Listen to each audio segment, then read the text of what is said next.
നമസ്കാരം. ആദ്യ വാർത്തയിലേക്ക് സ്വാഗതം. വെന്തുരുകി കേരളം.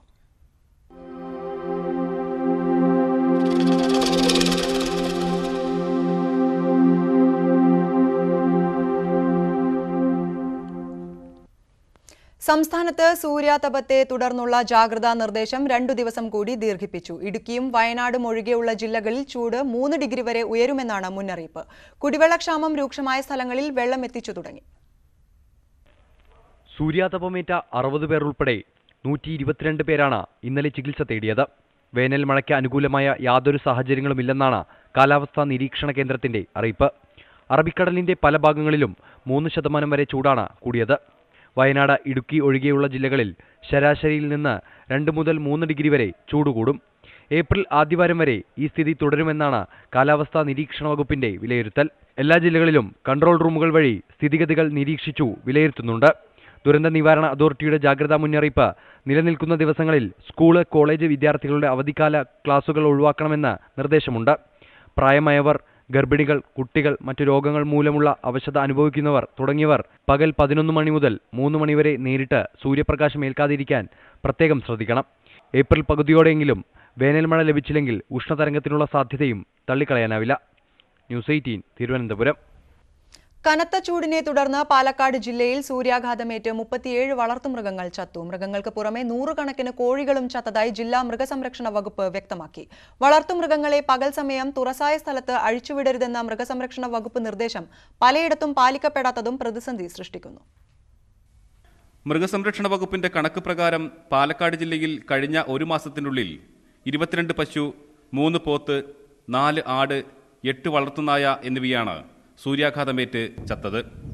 ഇതിനു പുറമെ വിവിധയിടങ്ങളിലായി 220 കോഴികളും ചൂടിന്റെ കാഠിന്യത്തിൽ ചത്തതായി അധികൃതർ വ്യക്തമാക്കി. മൃഗപരിപാലനത്തിലേർപ്പെട്ടവർ ഏറെ ജാഗ്രത പുലർത്തണമെന്ന് അധികൃതർ. പാലക്കാട് ജില്ല തന്നെയാണ് കേരളത്തിലെ ഏറ്റവും കൂടുതൽ ചൂടുള്ള ഒരു ജില്ല എന്ന് പറഞ്ഞാൽ. അപ്പോൾ ഇവിടെ അനിമൽസ് എല്ലാവരും കോൺസെൻട്രേറ്റ് ചെയ്യുന്നത് മനുഷ്യർക്ക് അഫക്റ്റ് ചെയ്യുന്നതാണ് സാധാരണ ഇതുവരെ എല്ലാം കോൺസെൻട്രേറ്റ്. പക്ഷേ മൃഗങ്ങൾ ഒരുപാട് ഇങ്ങനെ അഫക്റ്റ് ചെയ്യുന്നതുകൊണ്ട് ചാവണമുണ്ട്. സൂര്യാതപമേറ്റ് തളർന്ന നിരവധി വളർത്തുമൃഗങ്ങളെയാണ് ദിവസേന ജില്ലാ മൃഗാശുപത്രിയിലേക്ക് എത്തിക്കുന്നത്. ആടുകളും വളർത്തുനായകളുമാണ് ഏറെ ദുരിതം നേരിടുന്നത്. നമ്മൾ ശ്രദ്ധിക്കേണ്ട കാര്യം വെച്ചാൽ ഓമന മൃഗങ്ങളൊക്കെ ഉണ്ടെങ്കിൽ അവരെ അധികം വെയിലത്തൊന്നും നിർത്താണ്ട് കൂടാണെങ്കിൽ പോലും കൂട്ട് മാക്സിമം തണലത്തേക്ക് മാറ്റുക. 41 ഡിഗ്രി ടെമ്പറേച്ചർ എന്ന് പറയുന്നത് നമുക്ക് പോലും അത്രയും മെയിൻറ്റെയിൻ ചെയ്യാൻ പറ്റില്ല. അപ്പോൾ ഇവർക്ക് അതിനേക്കാളും കഷ്ടപ്പാടായിരിക്കും. സൂര്യാഘാത ഭീഷണി ഉള്ളതിനാൽ മൃഗങ്ങളെ പകൽ സമയം തുറസായ സ്ഥലത്ത് അഴിച്ചുവിടരുത് എന്നാണ് നിർദ്ദേശം. എന്നാൽ മലമ്പുഴ ഉൾപ്പെടെയുള്ള സ്ഥലങ്ങളിലെല്ലാം മൃഗങ്ങളെ ഉച്ചസമയങ്ങളിലും അഴിച്ചുവിടുകയാണ്. ഇത് തടയാൻ കഴിയാത്തത് കൂടുതൽ പ്രതിസന്ധിക്ക് കാരണമാകും.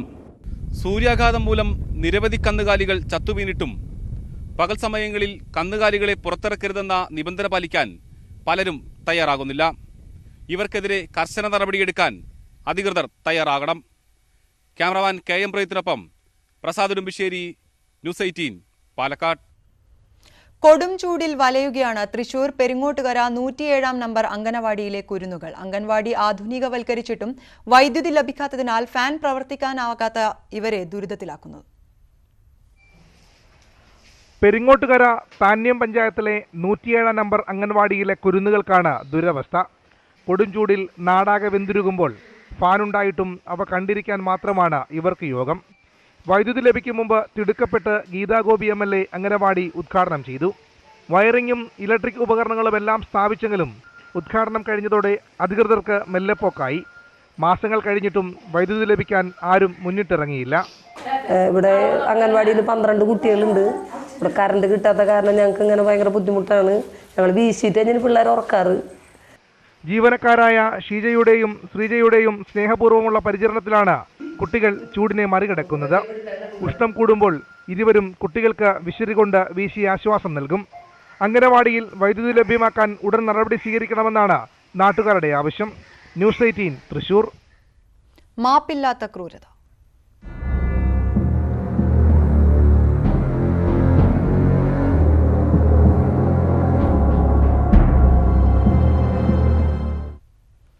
തൊടുപുഴയിൽ രണ്ടാനച്ഛന്റെ ക്രൂരമർദ്ദനത്തിൽ പരിക്കേറ്റ് ചികിത്സയിൽ കഴിയുന്ന 7 വയസ്സുകാരന്റെ നില അതീവ ഗുരുതരമായി തുടരുന്നു.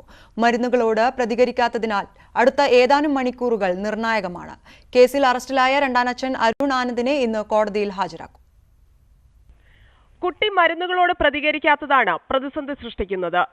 ശരീരത്തിന് ചലനശേഷിയില്ല. വെന്റിലേറ്റർ സഹായം മാറ്റിയാൽ ശ്വാസോച്ഛ്വാസം ഏതു നിലയിലാവുമെന്ന് ഡോക്ടർമാർക്ക് ആശങ്കയുണ്ട്. തലച്ചോറിനടക്കമുണ്ടായ പരിക്കുകൾ മറ്റവയവങ്ങളെ ബാധിച്ചാൽ സാധാരണ ജീവിതത്തിലേക്കുള്ള തിരിച്ചുവരവ് ദുഷ്കരമാകും. കുട്ടിയെ മർദ്ദിച്ച കേസിൽ അറസ്റ്റിലായ രണ്ടാനച്ഛൻ അരുൺ ആനന്ദിനെ ഇന്ന് മുട്ടം കോടതിയിൽ ഹാജരാക്കും. വധശ്രമം, കുട്ടികൾക്കു നേരെയുള്ള അതിക്രമം, ആയുധം ഉപയോഗിച്ച് ആക്രമിക്കൽ തുടങ്ങിയ വകുപ്പുകളാണ് ചുമത്തിയിരിക്കുന്നത്. ഇയാളെ പോലീസ് മണിക്കൂറുകളോളം ചോദ്യം ചെയ്തെങ്കിലും മദ്യലഹരിയിലായിരുന്നതിനാൽ സംഭവത്തെപ്പറ്റി ഒന്നും അറിയില്ലെന്നാണ് ആവർത്തിക്കുന്നത്. 4 ക്രിമിനൽ കേസുകളിൽ പ്രതിയായ അരുൺ മനഃപൂർവ്വം ഇത്തരത്തിൽ മൊഴി നൽകുന്നതാണെന്ന് പോലീസ് സംശയിക്കുന്നു. ആദ്യം നൽകിയ വിശദീകരണം മാറ്റി അരുൺ കുട്ടികളെ മർദ്ദിച്ചിരുന്നതായി അമ്മ പോലീസിന് മൊഴി നൽകി. എന്നാൽ പോലീസ് ഇത് പൂർണ്ണമായി മുഖവിലക്കെടുത്തിട്ടില്ല. കൃത്യത്തിൽ ഇവർക്കും പങ്കുണ്ടോ എന്ന് പരിശോധിച്ചു വരികയാണ്. കുട്ടികളെ ഒഴിവാക്കാൻ ഇരുവരും ബോധപൂർവം ശ്രമിച്ചതാണോ എന്നും സംശയമുണ്ട്. 8 മാസം മുൻപാണ് കുട്ടികളുടെ അച്ഛൻ മരിച്ചത്. ബന്ധുവായ അരുൺ പിന്നീട് ഇവരോടൊപ്പം കൂടുകയായിരുന്നു. എഞ്ചിനീയറിംഗ് ബിരുദധാരികളാണ് അരുണും കുട്ടികളുടെ അമ്മയും. ന്യൂസ് 18 തൊടുപുഴ. വയനാട്ടിനെ ചൊല്ലി പോര്.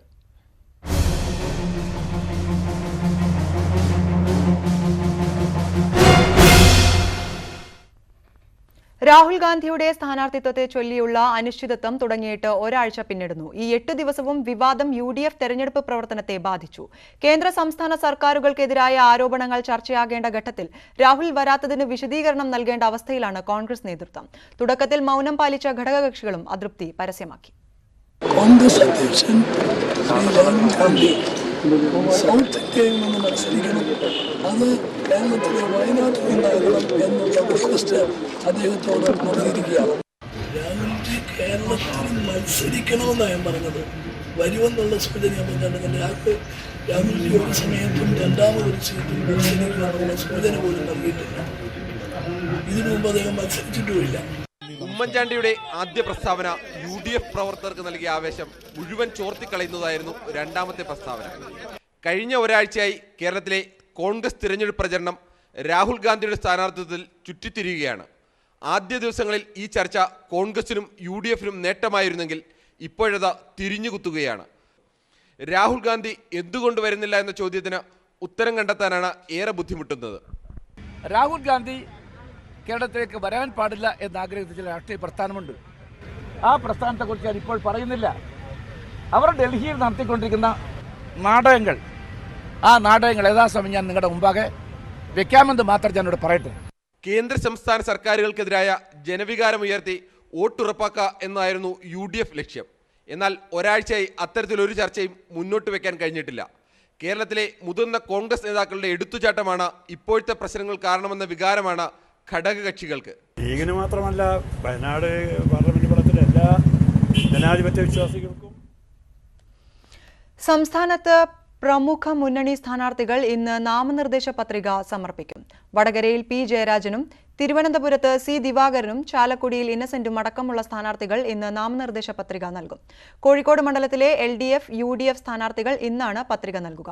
Ernakulam P. Rajeev, Kasaragod KP Satheesh Chandran, Attingal A. Sampath, Kannur PK Shrimati, Alathur PK Biju, Palakkad C. Krishnakumar എന്നീ സ്ഥാനാർത്ഥികളും ഇന്ന് പത്രിക സമർപ്പിക്കും.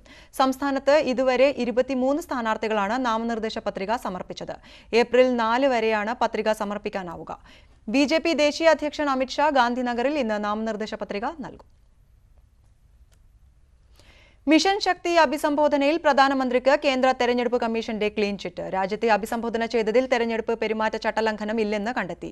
ദൂരദർശൻ, ഓൾ ഇന്ത്യ റേഡിയോ എന്നിവ നേരിട്ട് ഉപയോഗിച്ചിട്ടില്ലെന്നും കമ്മീഷൻ വ്യക്തമാക്കി.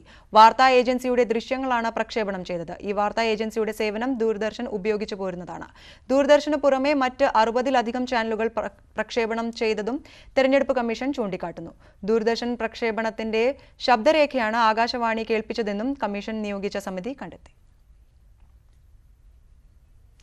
വായ്പാ തട്ടിപ്പ് കേസിൽ പ്രതിയായ ഇന്ത്യ വിട്ട നീരവ് മോദിക്ക് UK കോടതി ജാമ്യം നിഷേധിച്ചു. കേസ് പരിഗണിക്കുന്നത് അടുത്ത മാസം 26-ലേക്ക് കോടതി നീട്ടിവച്ചതിനാൽ അന്നുവരെ നീരവ് ജയിലിൽ കഴിയേണ്ടി വരും. പ്രോസിക്യൂഷനെ സഹായിക്കുന്നതിന് ഇന്ത്യയിൽ നിന്നുള്ള ഉദ്യോഗസ്ഥരും ബ്രിട്ടനിൽ എത്തിയിരുന്നു. പഞ്ചാബ് നാഷണൽ ബാങ്കിൽ നിന്നും 13,500 കോടി രൂപ വായ്പയെടുത്ത ശേഷം മുങ്ങിയ നീരവ് മോദിക്ക് ബ്രിട്ടനിലെ വെസ്റ്റ്മിനിസ്റ്റർ കോടതിയാണ് ജാമ്യം നിഷേധിച്ചത്. കേസിലെ സാക്ഷികൾക്ക് വധഭീഷണിയുണ്ടെന്നും ചില സാക്ഷികളെ പണം നൽകി സ്വാധീനിക്കാൻ പ്രതി ശ്രമിക്കുന്നുവെന്നും ക്രൗൺ പ്രോസിക്യൂട്ടർ കോടതിയിൽ ചൂണ്ടിക്കാട്ടി. ജാമ്യം ലഭിച്ചാൽ ഇയാൾ UK-യിൽ നിന്ന് പുറത്ത് കടന്നേക്കുമെന്നും പ്രോസിക്യൂഷന് വേണ്ടി ഹാജരായ ടോബി കാട്ട്മാൻ കോടതിയിൽ പറഞ്ഞു. ഇന്ത്യയിൽ നിന്നും CBI എൻഫോഴ്സ്മെന്റ് ഉദ്യോഗസ്ഥരും പ്രോസിക്യൂഷനെ സഹായിക്കാനെത്തിയിരുന്നു. വായ്പാ തട്ടിപ്പ് നടത്തി ബ്രിട്ടനിലേക്ക് കടന്ന വിജയ് മല്യയെ ഇന്ത്യക്ക് കൈമാറണമെന്ന് കഴിഞ്ഞ ഡിസംബറിൽ വിധി പുറപ്പെടുവിച്ച ചീഫ് മജിസ്ട്രേറ്റ് ഇമ്മ അർബുത്രോടാണ് നീരവ് മോദിയുടെയും ജാമ്യാപേക്ഷ തള്ളിയത്. ഇന്ത്യയിൽ നിന്നുള്ള ഉദ്യോഗസ്ഥർ നീരവിനും ഭാര്യയ്ക്കുമെതിരെ അവസാനം സമർപ്പിച്ച കുറ്റപത്രവും സ്വത്തുക്കൾ കണ്ടുകെട്ടിയതിന്റെ രേഖകളും ഉൾപ്പെടെ ക്രൗൺ പ്രോസിക്യൂട്ടർക്ക് കൈമാറും. നീരവിനെ ഇന്ത്യയിലേക്ക് എത്തിക്കുന്നതിനുള്ള നടപടികളുടെ ഭാഗമായാണിത്. ഇന്ത്യയിൽ നിന്നും വായ്പയെടുത്ത് മുങ്ങിയ നീരവ് മോദി ലണ്ടനിൽ സുഖവാസം നടത്തുന്നുവെന്ന് ടെലഗ്രാഫ് പത്രത്തിന്റെ ലേഖകൻ കണ്ടെത്തിയിരുന്നു. ഇതേ തുടർന്നാണ് ഇയാൾ അറസ്റ്റിലാകുന്നത്. News desk, news 18. ബ്രെക്സിറ്റ് നടപ്പാക്കുന്നതിനുള്ള ബ്രിട്ടീഷ് പ്രധാനമന്ത്രി തെരേസ മേയുടെ പ്രമേയം വീണ്ടും പാർലമെന്റിൽ പരാജയപ്പെട്ടു. കരാർ പാസാക്കിയാൽ താൻ രാജിവെക്കാമെന്നുള്ള മേയുടെ പ്രഖ്യാപനത്തിന് ശേഷമുള്ള നടപടിയും പരാജയപ്പെട്ടതോടെ ബ്രെക്സിറ്റ് നടപ്പാക്കാൻ കഴിയാത്ത അവസ്ഥയാണ്. പുതിയ സാഹചര്യത്തിൽ UK-യിൽ ഉടൻ തന്നെ തെരഞ്ഞെടുപ്പ് പ്രഖ്യാപിച്ചേക്കുമെന്നും റിപ്പോർട്ടുകളുണ്ട്. മുൻ നിശ്ചയിച്ച പ്രകാരം യൂറോപ്യൻ യൂണിയൻ വിട്ട് ബ്രിട്ടൻ പുറത്തു പോകേണ്ട ദിവസം അവതരിപ്പിച്ച ബ്രെക്സിറ്റ് കരാറാണ് പാർലമെന്റിൽ പരാജയപ്പെട്ടത്. ബ്രെക്സിറ്റ് നടപ്പാക്കുന്നതിന് പ്രധാനമന്ത്രി തെരേസ മെയ് അവതരിപ്പിച്ച മൂന്നാമത്തെ കരാറും പരാജയപ്പെട്ടതോടെ ബ്രെക്സിറ്റിന്റെയും തെരേസ മെയ്യുടെയും ഭാവി അനിശ്ചിതത്വത്തിലായി. 286 പേർ കരാറിനെ അനുകൂലിച്ചപ്പോൾ 344 MPമാർ കരാറിനെ എതിർത്തു. ബ്രെക്സിറ്റ് പിൻവാങ്ങൽ കരാർ മാത്രമാണ് ഇന്നലെ വോട്ടിനിട്ടത്. യൂറോപ്യൻ യൂണിയൻ വിട്ടുകഴിഞ്ഞാൽ അവരുമായുള്ള ബ്രിട്ടന്റെ ബന്ധം എങ്ങനെയാകണമെന്ന് വിശദീകരിക്കുന്ന രാഷ്ട്രീയ കരാർ വോട്ടിനിട്ടില്ല. നിലവിലെ സാഹചര്യത്തിൽ യൂറോപ്യൻ യൂണിയനിൽ നിന്ന് കരാറില്ലാതെ അടുത്ത മാസം 12-ന് ബ്രിട്ടൻ പുറത്തുപോകുകയോ ബ്രെക്സിറ്റ് നടപ്പാക്കാൻ ഇപ്പോൾ നീട്ടി നൽകിയിരിക്കുന്ന കാലാവധിയായ മെയ് 22 ഇനിയും നീട്ടണമെന്ന് ആവശ്യപ്പെടുകയോ ചെയ്യണം. ബ്രെക്സിറ്റ് നടപ്പാക്കാതെ പിന്മാറുക എന്നതാണ് മറ്റൊരു വഴി. ബ്രെക്സിറ്റ് നടപ്പാക്കുന്നതിന് 8 നിർദ്ദേശങ്ങൾ പാർലമെന്റ് വോട്ടിനിട്ട് മുമ്പ് തന്നെ തള്ളിയിരുന്നു. യൂറോപ്യൻ യൂണിയനിൽ നിന്ന് പിന്മാറിയാലും ഇപ്പോഴുള്ള കസ്റ്റംസ് വ്യാപാര രംഗങ്ങളിലെ സഹകരണം തുടരുക എന്ന നിർദ്ദേശത്തിനാണ് പാർലമെന്റിൽ ഇതുവരെ ഏറ്റവും കൂടുതൽ പിന്തുണ ലഭിച്ചിട്ടുള്ളത്. ബ്രെക്സിറ്റ് നടപ്പാക്കുന്നത് വൈകിപ്പിക്കരുതെന്ന് കാട്ടി ബ്രെക്സിറ്റിനെ അനുകൂലിക്കുന്നവർ പാർലമെന്റിന് മുന്നിൽ പ്രതിഷേധം സംഘടിപ്പിച്ചു. ബ്രിട്ടനിലെ പുതിയ സാഹചര്യങ്ങളുടെ അടിസ്ഥാനത്തിൽ യൂറോപ്യൻ യൂണിയന്റെ അടിയന്തര ഉച്ചകോടി അടുത്ത മാസം 10-ന് ചേരും. International desk, news 18. 2016-ലെ US president തെരഞ്ഞെടുപ്പിൽ റഷ്യൻ ഇടപെടൽ നടന്നോ എന്ന് കണ്ടെത്തുന്നതിന് വേണ്ടി നിയോഗിച്ച റോബർട്ട് മുള്ളർ കമ്മീഷന്റെ റിപ്പോർട്ട് ഏപ്രിൽ മധ്യത്തോടെ എല്ലാവർക്കും ലഭ്യമാക്കുന്ന രീതിയിൽ പ്രസിദ്ധീകരിക്കുമെന്ന് US attorney general William bar അറിയിച്ചു. 400 പേജുള്ള റിപ്പോർട്ട് പ്രസിദ്ധീകരിക്കുന്നതിനുള്ള നടപടികൾ നടന്നുകൊണ്ടിരിക്കുകയാണെന്നും അറ്റോർണി ജനറൽ വ്യക്തമാക്കി. തെരഞ്ഞെടുപ്പിലെ റഷ്യൻ ഇടപെടൽ അന്വേഷിക്കാൻ നിയോഗിച്ച മുള്ളർ കമ്മീഷൻ ഈ ആരോപണം തെറ്റാണെന്ന് കണ്ടെത്തിയിരുന്നു. US പ്രസിഡന്റ് ഡൊണാൾഡ് ട്രംപിന് ക്ലീൻ ചിറ്റ് നൽകിയ റിപ്പോർട്ട് രാജ്യത്ത് പുതിയ ചർച്ചകൾക്ക് വഴിവെച്ചിരിക്കുകയാണ്. അൾജീരിയയിൽ പ്രസിഡന്റ് അബ്ദുൽ അസീസ് ബോട്ടിഫ്ലിക്കയ്ക്കെതിരെയുള്ള പ്രതിഷേധം ശക്തമാകുന്നു. തലസ്ഥാനമായ അൾജേഴ്സിയിൽ വെള്ളിയാഴ്ച നടന്ന പ്രതിഷേധ പ്രകടനത്തിൽ 10 ലക്ഷത്തിലധികം പേർ പങ്കെടുത്തതായി മാധ്യമങ്ങൾ റിപ്പോർട്ട് ചെയ്തു.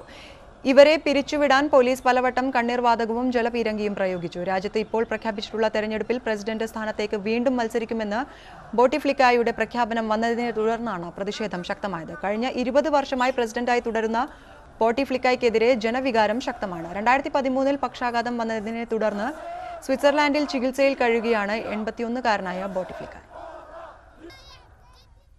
മറ്റ് തെരഞ്ഞെടുപ്പ് വാർത്തകളിലേക്ക്.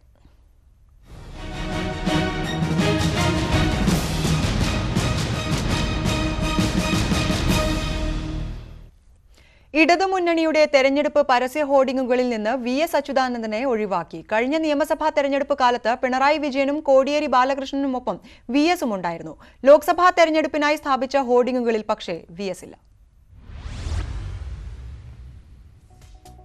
LDF വരും എല്ലാം ശരിയാകുമെന്ന മുദ്രാവാക്യത്തോടൊപ്പം CPMന്റെ പ്രചാരണ ബോർഡുകളിലും ഹോർഡിംഗുകളിലും പിണറായിക്കും കോടിയേരിക്കുമൊപ്പം VSഉം ഉണ്ടായിരുന്നു. ആദ്യം VSഉം പിന്നാലെ പിണറായിയും കോടിയേരിയും.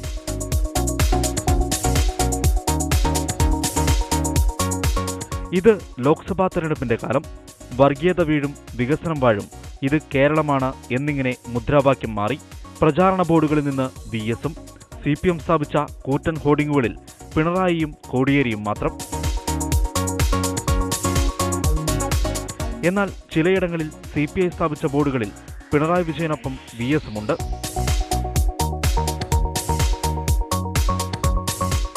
VS-നെ ഒഴിവാക്കുമ്പോൾ പാർട്ടികളിലെ തലമുറ മാറ്റം CPM-ലും നടക്കുകയാണോ എന്ന ചോദ്യമാണ് ബാക്കിയാകുന്നത്. ന്യൂസ് 18 തിരുവനന്തപുരം. കാസർഗോഡ് പടിഞ്ഞാറെ തുമ്പോടി പട്ടികവർഗ കോളനി നിവാസികൾ തെരഞ്ഞെടുപ്പ് ബഹിഷ്കരിക്കാനൊരുങ്ങുന്നു. റോഡിന്റെ ടാറിംഗ് വൈകുന്നതിൽ പ്രതിഷേധിച്ചാണ് തീരുമാനം. കാസർഗോട്ടെ മലയോര മേഖലയായ പനത്തടി പഞ്ചായത്തിൽ ഉൾപ്പെടുന്ന തുമ്പോടി പട്ടികവർഗ കോളനിയിൽ നിന്നും പുറം ലോകത്തേക്കുള്ള ഏക ആശ്രയമാണ് ചാമുണ്ടിക്കുന്ന് തുമ്പോടി റോഡ്.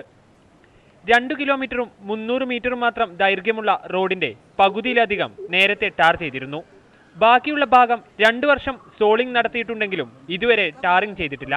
ടാറിംഗിന് ജില്ലാ പഞ്ചായത്ത് തുക വകയിരുത്തിയിരുന്നെങ്കിലും സാങ്കേതിക തടസ്സങ്ങളുടെ പേരിലാണ് പദ്ധതി വൈകുന്നത്. ഇതിൽ പ്രതിഷേധിച്ചാണ് കോളനിയിലെ ഒരു വിഭാഗം വോട്ടെടുപ്പിൽ നിന്നും വിട്ടുനിൽക്കാൻ തീരുമാനിച്ചത്. പടിഞ്ഞാറ് തുമ്പോടി കോളനി റോഡ് ടാറിംഗ് ചെയ്യാതെ ഞങ്ങൾ പുറമോട്ടില്ല. ഇനി അത് ഏത് അറ്റം വരെ സമരം ചെയ്യാനും ഞങ്ങൾ തയ്യാറാണ്. അത് പഞ്ചായത്തിലാണെങ്കിൽ പിന്നെ ജില്ലാ ട്രൈബൽ ഓഫീസിലേക്കാണെങ്കിൽ ഞങ്ങൾ തയ്യാറാണ്. അത് വോട്ട് ബഹിഷ്കരിക്കുന്നുണ്ടെങ്കിൽ അങ്ങനെ അതിന് ഞങ്ങൾ ഈ നാട്ടിലെല്ലാവരും തീരുമാനിച്ചിട്ടുണ്ട്. ജില്ലാ പഞ്ചായത്ത് നേരത്തെ പ്രഖ്യാപിച്ചതിന് പുറത്തുള്ള ഭാഗം ടാർ ചെയ്യാൻ തുടങ്ങിയതോടെയാണ് പ്രതിഷേധം ശക്തമായിരിക്കുന്നത്. എന്നാൽ റോഡ് വികസനവുമായി ബന്ധപ്പെട്ട തെറ്റായ പ്രചരണമാണ് ചിലർ നടത്തുന്നതെന്ന നിലപാടിലാണ് പനത്തടി പഞ്ചായത്ത് അധികൃതർ. ന്യൂസ് 18 കാസർഗോഡ്. ലോക്സഭാ തെരഞ്ഞെടുപ്പിൽ സംസ്ഥാനത്തെ ജനങ്ങൾ LDF-നെ പാഠം പഠിപ്പിക്കുമെന്ന് എറണാകുളം മണ്ഡലം BJP സ്ഥാനാർത്ഥി അൽഫോൺസ് കണ്ണന്താനം. ശബരിമലയിൽ പോലീസിനെ വിട്ട് വിശ്വാസികളെ തിരികെ കയറ്റുന്നതല്ല ജനാധിപത്യം. മാർക്സിസ്റ്റുകാർ സ്റ്റാലിന്റെ കാലം മുതൽ വിശ്വാസത്തെ അടിച്ചമർത്താൻ ശ്രമിച്ചു. എന്നാൽ കേരള ജനത ഒറ്റക്കെട്ടാണെന്നും അദ്ദേഹം പറഞ്ഞു. എറണാകുളം മണ്ഡലത്തിലെ BJP തെരഞ്ഞെടുപ്പ് കൺവെൻഷനിൽ സംസാരിക്കുകയായിരുന്നു അദ്ദേഹം.